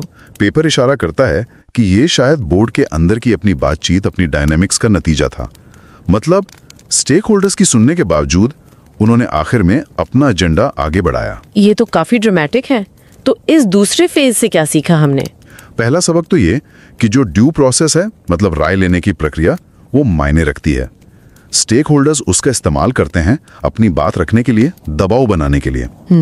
लेकिन दूसरा सबक ये भी है कि आखिर में नियम बनाने वाले फिर भी अपना रास्ता चुन सकते हैं, चाहे विरोध हो। और तीसरा, जैसा पहले भी कहा, CF को कितना बाध्यकारी माना जाता है US बनाम बाकी दुनिया, ये बात बहुत फर्क डालती है कि लोग बहस में कितनी गर्मी से हिस्सा लेते हैं। और फिर आया तीसरा फेज 2010 के बाद। इस बार IASB अकेले ही CF पर फिर से काम कर रहा था। इसे रिकैलिब्रेशन कहा गया है, मतलब फिर से एडजस्टमेंट, संतुलन बनाना। बिल्कुल। 2010 वाले CF से स्टुअर्डशिप हटने पर जो विवाद था वो खत्म नहीं हुआ था। लोग IASB पर दबाव डालते रहे कि भाई इस पर दोबारा सोचो। इस बार माहौल थोड़ा अलग था। कुछ लोग 2010 वाले CF से सहमत भी थे, लेकिन स्टुअर्डशिप को वापस लाने का दबाव काफी मजबूत था।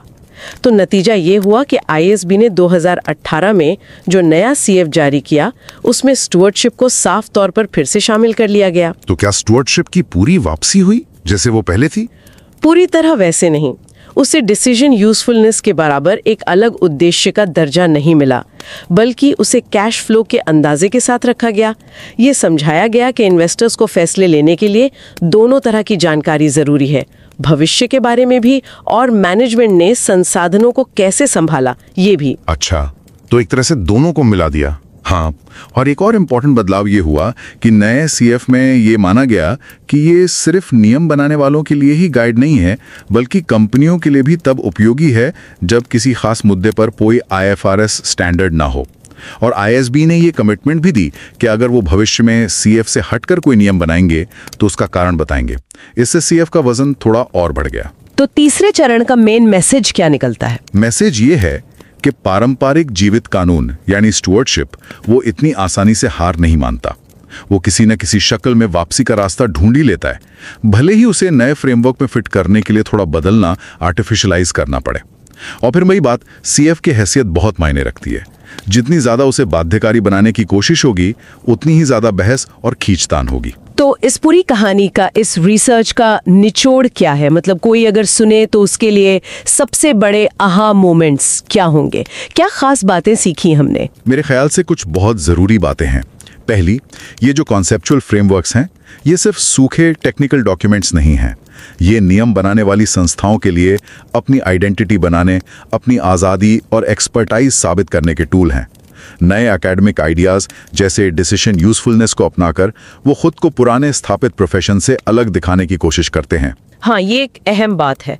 और दूसरा, ये पूरी कहानी असल में कानूनों के टकराव की है। एक तरफ नियम बनाने वालों का प्रस्तावित नया जीवित कानून डिसीजन यूजफुलनेस है, दूसरी तरफ प्रोफेशन का गहरा जमा हुआ पारंपरिक जीवित कानून स्टुअर्डशिप। और ये दोनों लगातार एक दूसरे से बात करते हैं, टकराते हैं और एक दूसरे को बदलते रहते हैं। ये कोई स्टैटिक चीज नहीं है, ये एक डायनामिक प्रोसेस है। और वो जो स्टेक होल्डर्स की भूमिका थी फीडबैक प्रोसेस, उसके बारे में क्या कहेंगे? वो तीसरा अहम पॉइंट है। ड्यू प्रोसेस यानी राय लेने की प्रक्रिया वाकई में पावरफुल है। हमने देखा कैसे स्टीवर्डशिप को बचाने के लिए उसका इस्तेमाल हुआ और बोर्ड्स को समझौते करने पड़े, लेकिन इसकी सीमाएं भी हैं। नियम बनाने वाले भी इस प्रोसेस को मैनेज करने के तरीके ढूंढ लेते हैं। कभी किसी आइडिया को थोड़ा बदलकर शामिल कर लिया, कभी अंदरूनी बातचीत से अपना रास्ता निकाल लिया। आपने सॉफ्टनेस या नरमी की भूमिका का भी जिक्र किया था। हाँ, चौथा सबक, नरमी या अस्पष्टता की दो-धारी तलवार। जब सीएफ को सिर्फ आइडियल या सॉफ्ट लॉ माना गया और डिसीजन यूजफुलनेस जैसा कॉन्सेप्ट थोड़ा अस्पष्ट था, तो उसे एक्सेप्ट करना आसान था, विरोध कम हुआ। लेकिन जैसे ही उसे ज्यादा क्लियर या ज्यादा बाध्यकारी बनाने की कोशिश हुई फेज 2 में, या जब स्टीवर्डशिप जैसे पारंपरिक विचार को बारीकी से डिफाइन करने की कोशिश हुई, तो उसकी अंदरूनी दिक्कतें सामने आ गईं और बहस तेज हो गई। तो कभी-कभी थोड़ी अस्पष्टता स्थिरता बनाए रखने में मदद करती है। दिलचस्प। और वो अमेरिका और इंटरनेशनल लेवल का फर्क, क्या वो भी मायने रखता है? बिल्कुल। और ये पांचवा अहम सबक है। यूएस में यूएस गैप के तहत सीएफ को हिस्टोरिकली कम बाध्यकारी माना गया है, जबकि इंटरनेशनल लेवल आईएफआरएस पर, खासकर उन देशों में जहां आईएफआरएस नया था, सीएफ को ज्यादा वजन दिया गया है। इस फर्क ने असर डाला कि स्टेक होल्डर्स कितने फिक्रमंद हुए और उन्होंने कितनी एक्टिवली बहस में हिस्सा लिया, जैसे हमने फेज 2 में देखा था। ये वाकई बहुत दिलचस्प है।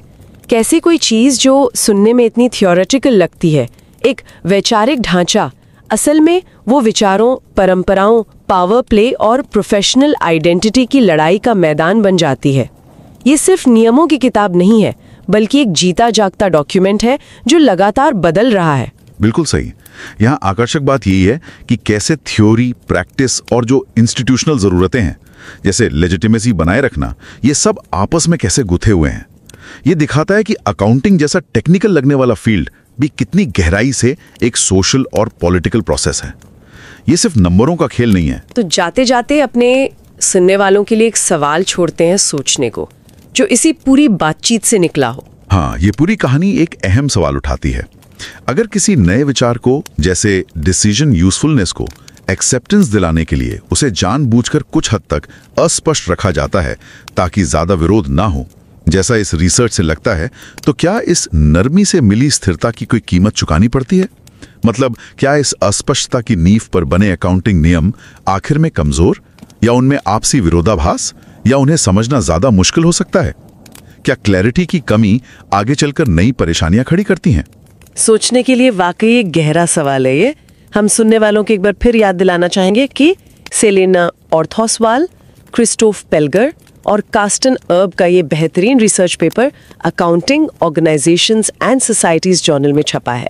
इसका लिंक आपको शो नोट्स में मिल जाएगा। अगर आपकी दिलचस्पी जगी हो तो इसे जरूर पढ़िएगा।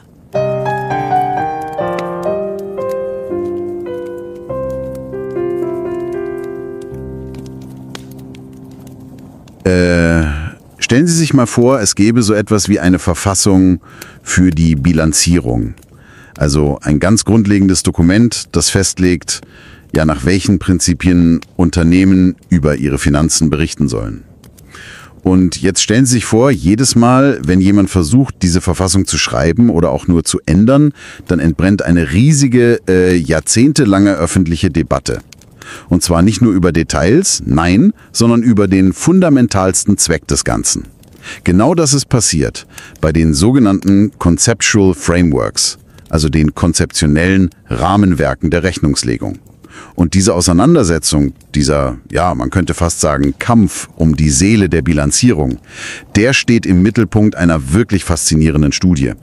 Die ist kürzlich im renommierten Journal Accounting, Organizations and Society veröffentlicht worden.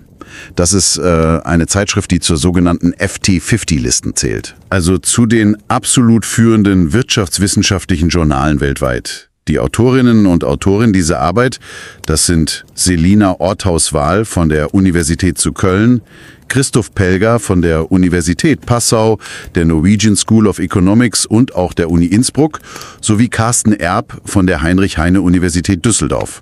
Und wir möchten Ihnen das wirklich ans Herz legen. Nehmen Sie sich die Zeit, diese sorgfältig ausgearbeitete und streng begutachtete Studie im Original zu lesen. Ganz gleich, ob Sie uns hier regelmäßig hören oder nur zufällig reingestolpert sind.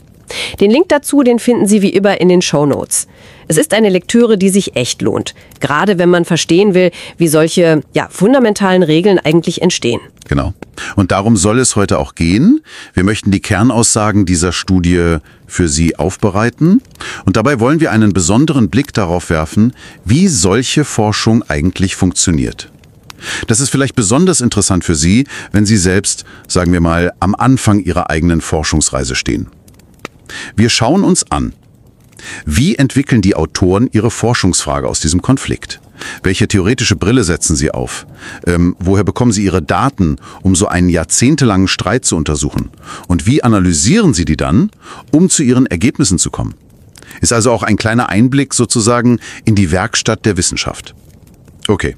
Worum geht es also im Kern bei diesen Rahmenwerken und dem Streit darum? Seit den 1970er Jahren haben Gremien wie das FASB in den USA und später dann das internationale IASB versucht, solche grundlegenden konzeptionellen Rahmenwerke für die Finanzberichterstattung zu schaffen. Quasi die Gesetze für die Gesetzgeber im Bereich der Bilanzierungsstandards. Aber warum brauchten die das überhaupt? Sind das nicht einfach technische Regeln? Eben nicht nur. Und das ist ein ganz wichtiger Punkt, den die Studie herausarbeitet. Diese Gremien, FASB und IASB, das sind ja private Organisationen. Keine staatlichen Behörden mit quasi automatischer Autorität. Die mussten ihre eigene Legitimität und ihre Unabhängigkeit erst mühsam aufbauen und verteidigen. Einerseits gegenüber der Politik, klar, um unerwünschte Einmischung zu vermeiden, andererseits aber auch gegenüber mächtigen, etablierten Interessensgruppen. Denken Sie an die Wirtschaftsprüferbranche oder große Unternehmen. Sie mussten also beweisen, dass sie nicht einfach nur die Wünsche von irgendwem erfüllen. Genau. Ein klares, prinzipienbasiertes, konzeptionelles Rahmenwerk sollte signalisieren, hey, unsere Entscheidungen über einzelne Bilanzierungsregeln, die basieren auf einem durchdachten Fundament, auf Logik, auf Konsistenz. Nicht auf kurzfristigem Lobbyismus oder politischen Launen. Die Studie argumentiert, dass die Entwicklung dieser Rahmenwerke ein ganz zentraler Teil ihrer Professionalisierung war, also der Versuch, sich als eine eigenständige Gemeinschaft von unabhängigen Experten zu etablieren, die sozusagen über dem Tagesgeschäft stehen. Und genau an diesem Punkt, bei diesem Versuch, sich neu zu definieren, da beginnt der Konflikt, den die Studie so spannend beleuchtet. Die Autoren nutzen dafür eine interessante theoretische Perspektive, die Theorie des Rechtspluralismus. Klingt erstmal, akademisch. Aber was bedeutet das hier konkret? Im Grunde ist die Idee ganz einfach und geht auf den Soziologen Eugen Ehrlich zurück. Der hat gesagt, Recht entsteht nicht nur durch staatliche Gesetze, das sogenannte Hard Law. In jeder Gesellschaft, in jeder Gruppe gibt es auch ungeschriebene Regeln, Normen, Bräuche, Traditionen, die das Verhalten der Menschen tatsächlich prägen. Das nannte er das lebende Recht, Living Law. Und dann gibt es noch was dazwischen, das Soft Law, also Richtlinien, Leitlinien von privaten Organisationen, wie eben diese konzeptionellen Rahmenwerke der Standardsetzer. Die sind nicht direkt staatlich einklagbar, aber sie sollen trotzdem Verhalten steuern. Okay, es gibt also verschiedene Arten von Regeln, die nebeneinander existieren können, sozusagen. Wie passt das jetzt zum Streit um die Rahmenwerke? Die Studie argumentiert nun so: Die traditionelle Rechnungslegung, so wie sie über Jahrzehnte von Wirtschaftsprüfern und Unternehmen praktiziert wurde, die hatte ihr eigenes lebendes Recht. Ein ganz zentraler Baustein dieses traditionellen Verständnisses war das Ziel der Stewardship. Also das bedeutet, der Jahresabschluss soll vor allem zeigen, wie gut das Management die ihm von den Eigentümern anvertrauten Ressourcen verwaltet hat. Eine Rechenschaftslegung im klassischen Sinne. Das war tief in der Praxis verwurzelt, eine Art ungeschriebenes Gesetz, ein Gewohnheitsrecht der Buchhalter und Prüfer. Das ist also das alte, lebende Recht der Praxis. und die Standardsetzer mit ihren neuen Rahmenwerken. Die versuchten, so die Analyse der Autoren, mit diesen Rahmenwerken ein neues lebendes Recht zu schaffen. Und zwar für ihre eigene neu entstehende Gemeinschaft, die der Standardsetzer. Dieses neue Recht sollte auf einem anderen, moderneren Ziel basieren. Der Decision Usefulness, also der Entscheidungsnützlichkeit. Die Idee dahinter war stark von der akademischen Forschung der damaligen Zeit beeinflusst. Finanzberichte sollen vor allem externen Kapitalgebern, also Investoren und Gläubigern, Informationen liefern, die ihnen bei ihren wirtschaftlichen Entscheidungen helfen. Zum Beispiel bei der Einschätzung, wie viel Geld das Unternehmen in Zukunft verdienen wird. Damit wollten sich die Standardsetzer eben auch bewusst von der traditionellen, eher rückwärtsgewandten Stewardship-Idee abgrenzen und ihre Modernität und Expertise unter Beweis stellen. 2 Welten, 2 lebende Rechte aufeinander. Stewardship alt, aus der Praxis gewachsen, Fokus auf Rechenschaft, gegen Decision Usefulness neu, von Standardsetzern gefördert, akademisch inspiriert, Fokus auf Zukunftsprognosen. Eine wirklich spannende Konstellation. Wie haben die Forscherinnen und Forscher diesen jahrzehntelangen Konflikte nun untersucht? Das ist ja oft die große Frage am Anfang einer Forschungsarbeit. Wo schaut man hin? Woher kriegt man die Daten, um so etwas Unsichtbares wie einen Normenkonflikt greifbar zu machen? Sie haben sich einen zentralen Prozess angeschaut, den sogenannten Due Process. Das ist der offizielle Konsultationsprozess, den die Standardsetzer wie FASB und IASB bei jeder wichtigen Regeländerung oder eben bei der Entwicklung der Rahmenwerke durchlaufen müssen. Sie veröffentlichen Entwürfe, Diskussionspapiere, Standardentwürfe, Rahmenwerksentwürfe und bitten dann öffentlich um Kommentare von allen, die ein Interesse daran haben. Unternehmen, Prüfer, Investoren, Akademiker, Berufsverbände, Regulatoren und so weiter. Und diese Kommentare waren dann die Datenquelle. Genau. Die Autoren haben zum einen die offiziellen Dokumente der Standardsätze analysiert, also die Entwürfe und die finalen Versionen der Rahmenwerke selbst. Zum anderen, und das ist wirklich der Kern der Analyse, haben sie rund 1300 dieser Kommentarschreiben, sogenannte Comment Letters, systematisch ausgewertet. Und zwar über einen sehr langen Zeitraum, von den Anfängen in den 1970er Jahren bis in die 2010er Jahre. Das ist eine enorme Menge an historischem Material, das diesen Diskurs dokumentiert. 1300 Briefe über fast 50 Jahre. Das ist ja eine riesige Textmenge, ein wahrer Berg an Meinungen und Argumenten. Wie sind die Forschenden da methodisch vorgegangen? Man kann ja schlecht einfach nur zählen, wie oft das Wort Stewardship vorkommt, oder? Das klingt eher nach einer qualitativen Herangehensweise. Absolut.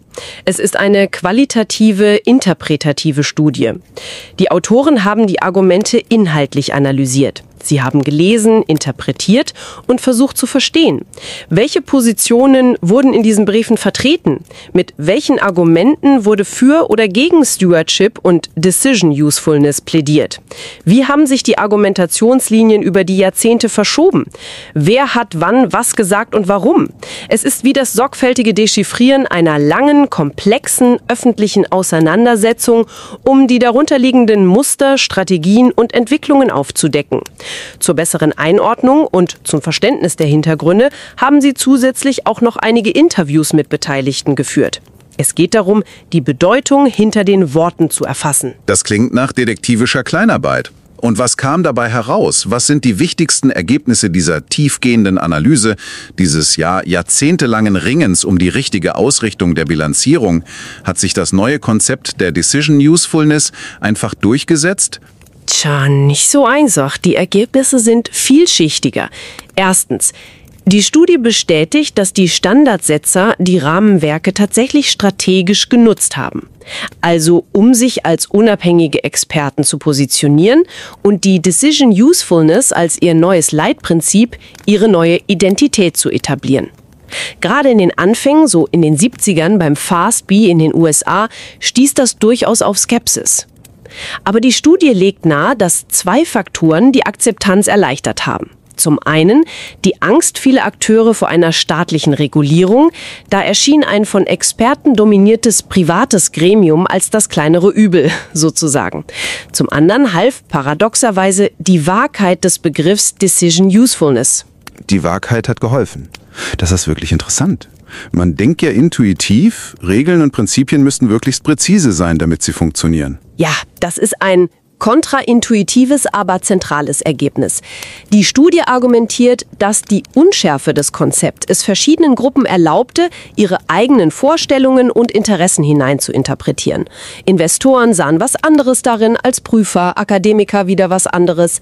Das machte es leichter, dem Prinzip zuzustimmen, ohne sich auf eine allzu konkrete, vielleicht nachteilige Definition festlegen zu müssen.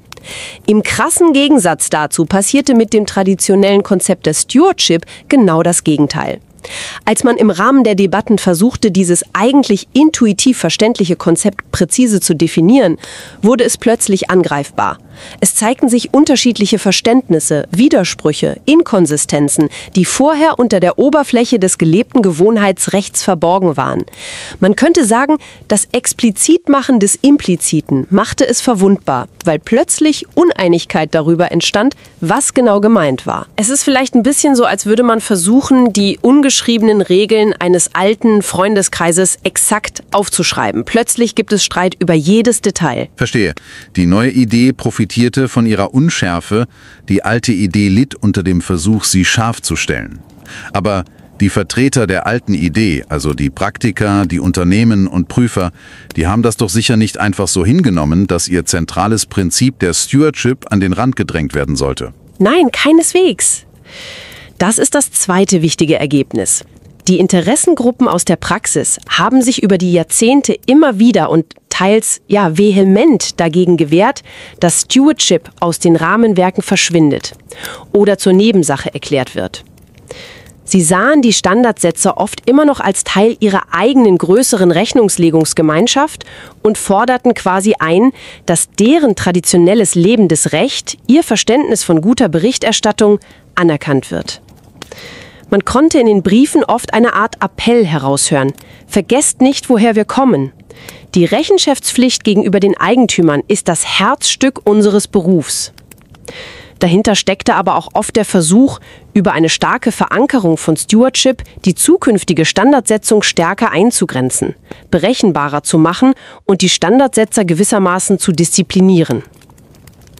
Ein drittes interessantes Ergebnis betrifft die Intensität dieses Widerstands. Wie stark sich die Praxis für Stewardship einsetzte, hing oft davon ab, wie verbindlich das jeweilige Rahmenwerk wahrgenommen wurde. Beim FSB in den USA wurde das Rahmenwerk lange Zeit eher als eine Art, philosophischer Leitfaden für die Standardsetzer selbst gesehen, ohne direkte Auswirkungen auf die Unternehmen. In diesem Kontext waren die Kommentatoren eher bereit, die Dominanz von Decision Usefulness zu akzeptieren. Und international beim ISB, wie war es da? Beim ISB wurde die Situation anders wahrgenommen, besonders in späteren Jahren. Dessen Rahmenwerk wird unter anderem über Verweise in einzelnen Standards wie IS-8 als potenziell quasi bindend, auch für die Unternehmen selbst angesehen, zumindest indirekt. Und je stärker diese wahrgenommene Verbindlichkeit war, desto vehementer drängten die Kommentatoren darauf, Stewardship prominent zu berücksichtigen, eben um potenzielle direkte Konsequenzen abzuwehren oder zu gestalten. Das heißt, der wahrgenommene rechtliche Biss des Rahmenwerks hat die Debatte über seinen Inhalt maßgeblich beeinflusst. Je härter das Softlaw wirkte, desto härter wurde um die alten Prinzipien gerungen. Logisch eigentlich. Genau. Und viertens zeigt die Studie, wie dieser ganze Due Process, der Konsultationsprozess mit den Comment Letters, als eine Art öffentliche Arena für diesen Konflikt zwischen den lebenden Rechten funktionierte. Er machte den Konflikt sichtbar und zwang die Standardsetzer auf die Kritik zu reagieren, Stellung zu beziehen und, Kompromisse einzugehen. Selbst wenn sie vielleicht intern ein konzeptionell reineres Rahmenwerk bevorzugt hätten, das nur auf Decision Usefulness basiert. Dadurch konnte das alte, lebende Recht der Stewardship in den Rahmenwerken überleben. Allerdings, und das ist eine wichtige Einschränkung, oft in einer eher symbolischen Form, durch eine Art künstliche Integration, die die Autoren als Artificialization bezeichnen. Artificialization, künstliche Integration. Was genau ist damit gemeint? Damit ist gemeint, dass Stewardship zwar auf dem Papier wieder aufgenommen oder erwähnt wurde, wie zum Beispiel explizit im IASB-Rahmenwerk von 2018, nachdem es 2010 zwischenzeitlich gestrichen worden war, aber oft so, dass es der Dominanz von Decision Usefulness untergeordnet blieb oder keine wirklich greifbaren Konsequenzen für die Standardsetzung hatte. Es war eine Art Lippenbekenntnis, ein Kompromiss, der den Kritikern entgegenkam, ohne aber die grundlegende Ausrichtung des Rahmenswerks wirklich zu ändern. Die Integration wirkte eben etwas künstlich aufgesetzt, nicht organisch gewachsen aus dem Kern des Konzepts heraus. Das ist eine faszinierende Analyse, wie hier um Prinzipien gerungen wurde, wie Strategien verfolgt und Kompromisse geschlossen wurden. Wenn wir jetzt nochmal auf unsere Hörerinnen und Hörer schauen, die vielleicht selbst forschen oder forschen wollen, was können Sie konkret aus dieser Studie mitnehmen? Quasi als Inspiration oder Lektion für die eigene Arbeit. Da gibt es mehrere Punkte. Erstens zeigt die Studie wunderbar, wie eine gut gewählte Theorie, hier der Rechtspluralismus, helfen kann, einen komplexen sozialen Prozess wie die Standardsetzung auf eine neue, erhellende Weise zu verstehen. Es geht eben nicht nur um technische Details von Bilanzierungsregeln, sondern um grundlegendere Fragen von Identität, Macht, Legitimität und den Konflikt zwischen unterschiedlichen Normensystemen, dem alten Gewohnheitsrecht der Praxis und dem neuen, von Experten geschaffenen Recht der Standardsetzer. Theorie ist sozusagen die Brille, die uns hilft, Muster zu erkennen. Zweitens illustriert die Studie eindrucksvoll, wie man historische Dokumente, in diesem Fall die Comment Letters und die offiziellen Papiere der Standardsetzer, über fast 50 Jahre als reiche Datenquelle nutzen kann. Sie ermöglicht es, soziale und institutionelle Prozesse über lange Zeiträume hinweg zu analysieren und Wandel, aber auch Kontinuität und Widerstände sichtbar zu machen. Das ist eine wichtige Methode gerade in den Sozial- und Wirtschaftswissenschaften. Drittens ist die Arbeit ein hervorragendes Beispiel für qualitative, interpretative Forschung.